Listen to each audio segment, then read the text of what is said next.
وسلم نے ارشاد فرمایا انا سید ولد آدم یوم القیامہ ولا فخر، میں تمام اولاد آدم کا سردار ہوں، قیامت کے دن تمام اولاد آدم کی سرداری میرے پاس ہوگی، ولا فخر، اور میں اس کے اوپر فخر نہیں کرتا، وبیدی لواء الحمد ولا فخر، اور حمد کا جھنڈا قیامت کے دن میرے ہاتھ میں ہوگا، ولا فخر، اور میں اس پہ فخر نہیں کرتا، وما من نبی یومئذ آدم ومن سواہ الا تحت لوائی وانا اول من تنشق عنہ الارض ولا فخر، اور فرمایا حضرت آدم علیہ السلام سے لے کر کے حضرت عیسیٰ تک جتنے بھی نبی ہیں سارے کے سارے میرے جھنڈے کے سائے تلے ہوں گے، اور سب سے پہلے زمین میرے لیے کشادہ ہوگی اور میں قبر انور سے باہر آؤں گا، اور اس پر میں فخر نہیں کرتا۔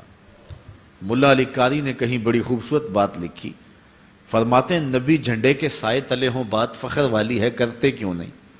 شہنشاہ حسینہ ماہ خوباں جس کے چراغ حسن سے پورا مصر روشن ہوا، وہ جھنڈے کے سائے تلے کھڑا ہو۔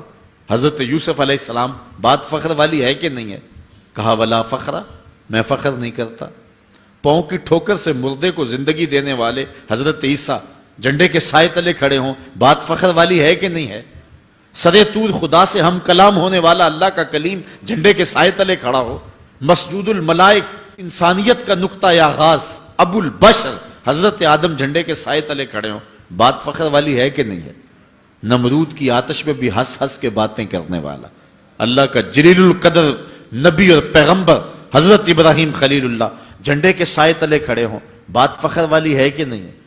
لیکن فرمایا ولا فخر، میں فخر نہیں کرتا۔ ملا علی قاری کہتے ہیں بات تو فخر والی ہے، کرتے کیوں نہیں؟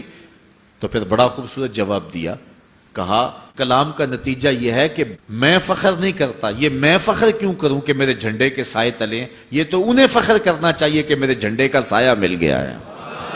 یہ نبیوں کے لیے فخر ہے کہ میرے جھنڈے کا سایہ انہیں نصیب ہو گیا۔ فخر کا دل میں دریچہ باز کرنا چاہیے، جن کا تو آقا ہے ان کو ناز کرنا چاہیے۔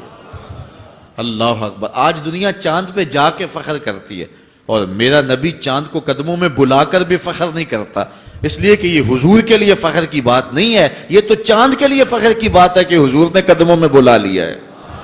اس لیے فرمایا سارے نبی میرے جھنڈے کے سائے تلے ہوں گے۔ یہ شان ہے ہمارے آقا کی، یہ رفعت ہے ہمارے آقا و مولا کی، یہ حضور کی عظمت و رفعت ہے۔ اسی لیے اعلی حضرت فرماتے ہیں سب سے اعلیٰ و اولا ہمارا نبی، سب سے بالا و والا ہمارا نبی، خلق سے اولیاء، اولیاء سے رسل اور رسولوں سے اعلیٰ ہمارا نبی۔